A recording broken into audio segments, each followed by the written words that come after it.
Thank you very much, Madam Speaker. I am, members of the committee co-chairs, I am Lou Frederick, representing House District 43, that's North and Northeast Portland.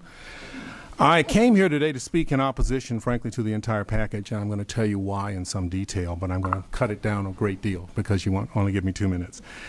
My first reason, and I've expressed this before in previous times, is that I think this is a terrible way to govern. Considering legislation with far-reaching effects that will be difficult or impossible to reverse in this procedural environment brings out, frankly, the worst in us. Brokered legislation packages encourage, in fact, they demand that we avoid exploring the real merits of the individual pieces. It all becomes part of a game, and the rules in this case are winner take all. I'm going to start off with the PERS things. As I understand this proposal, it will not spare those whose retirement is far from comfortable. The cost of living adjustment proposed is extremely low. I don't know the latest figures, but I did find that the average pension paid on retirement in 2011 was about $32,000 a year. Now, changes in the actual cost of living do not cut evenly across income groups. People who rely on a pension income of $32,000 a year or less are profoundly affected by some of the most volatile costs of rent, food, fuel, and that's an average.